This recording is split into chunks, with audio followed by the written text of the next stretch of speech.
What's up, buddies? And buddy girls.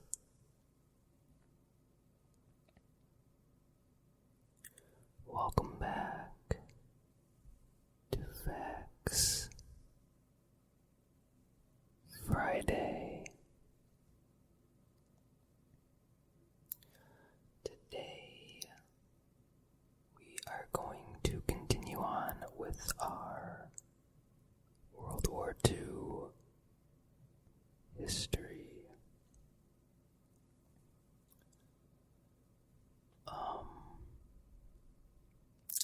There's no gameplay today because I actually have a pretty bad migraine, so if I play games, it'll just get worse. So I'm just trying to stay in the dark here.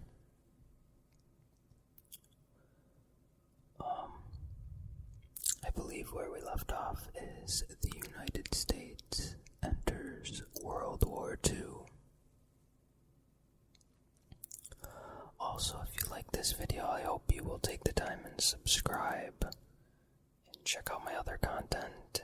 This is going to be like part 3 or 4 of our World War II history series.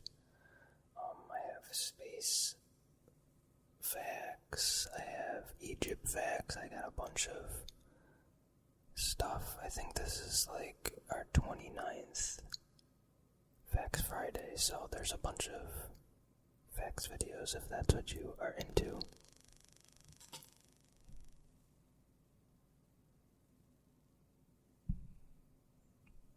Sorry about that, I don't know why it does that.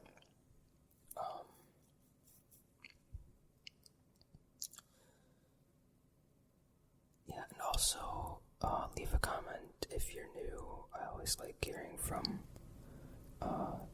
new people. Well, I like hearing from everybody, but it's fun to see new people joining the channel. Anyways, let's get started.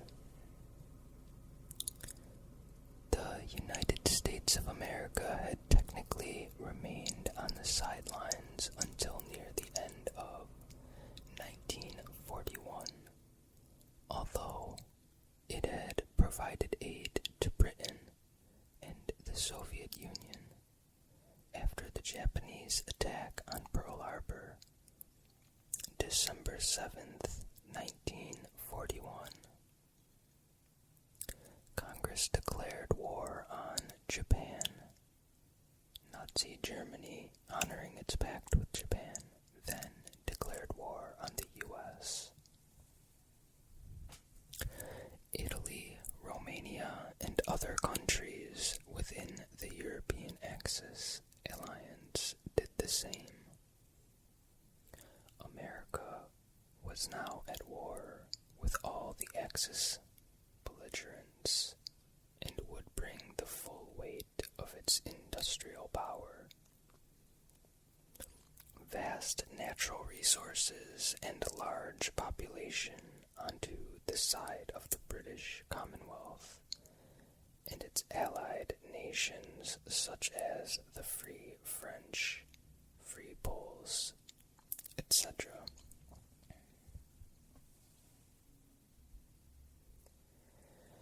An American officer, Major General Dwight D. Eisenhower, soon promoted to Lieutenant General, was named Supreme Commander, Allied Expeditionary Forces, European Theater of Operations.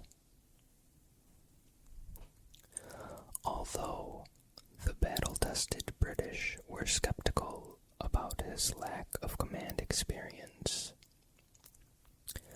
Eisenhower proved to be skilled in the diplomacy required to coordinate the commanders and forces of the many allied nations.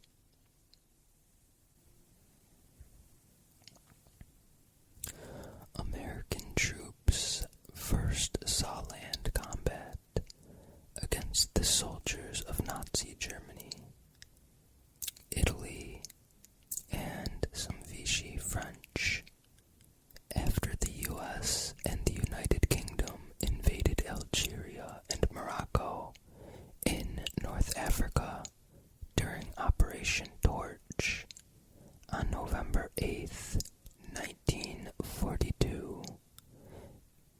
pushed east towards Tunis and came within a dozen miles of their objective before German counterattacks threw them back.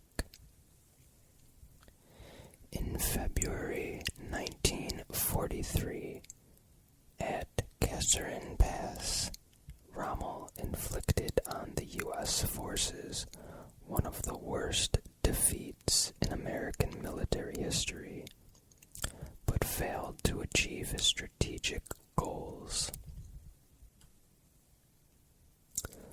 Allied armies squeezed the Axis from the west and from the east.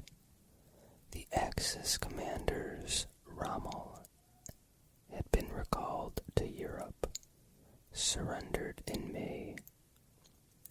Some troops were successfully evacuated to Sicily, but North Africa had cost the Axis 650,000 casualties.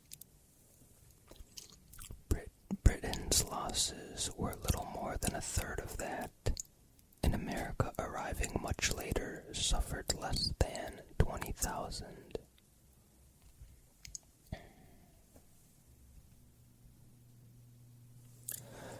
Two American commanders came to public attention during the North African campaign and would become two of the world's most famous generals. Lieutenant General George S. Patton, Jr., and his deputy, Major General Omar Bradley. Next is the invasion of Italy. Allied preparations began for the invasion of Europe through Italy. The first target was the island of Sicily. Combat there included the first large-scale use of gliders and parachute troops by the Allies. Though not particularly well handled, these airborne operations provided important lessons that would be applied later on. British forces under Montgomery and U.S. troops under Patton raced to capture the city of Messina. Patton won the race, but his men arrived just hours after the last German troops had been evacuated to the Italian mainland. Nearly 140,000 Italian troops surrendered on Sicily. The fascist Grand Council forced Mussolini from power on July 25, 1943, and a new Italian government signed a secret armistice with the Allies on September 3rd.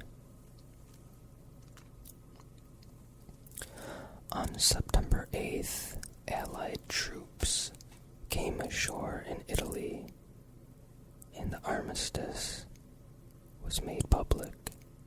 The Germans took charge of resisting the invaders. Ultimately, the Germans had to make a fighting withdrawal, but took control of northern Italy and reinstalled Mussolini as head of a puppet government in that area. He and his mistress would be killed by Italian partisans on April 28, 1945. Their bodies and those of other fascists killed at the same time were hung upside down in Milan, where Italian fascists had executed 15 partisans a year earlier. Utilizing Italy's mountainous terrain, cut by only a few narrow roads, the Germans and those Italians who continued to fight alongside them established a series of defensive positions, such as the Gustav Line, to slow the Allied advance and inflict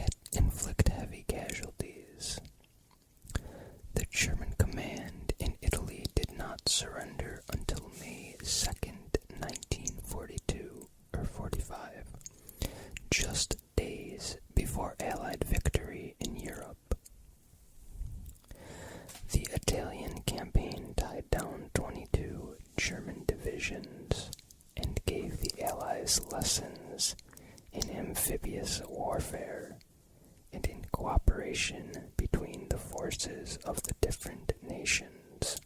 What they learned would prove useful during the major effort to come in France.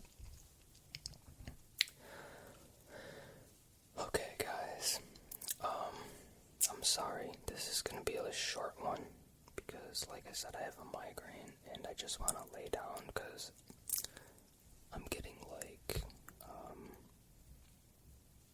it's starting to hurt my stomach, nauseous feeling. I will finish off the World War II next week, for sure, 100%, no matter what. I'm gonna finish it off next week. So, I hope you guys still enjoy this series, and hopefully it doesn't seem like it's going on too long for you. Please hit a like if you enjoyed this video. I would appreciate it, and don't forget to subscribe. I'm trying to hit 1,000 subscribers before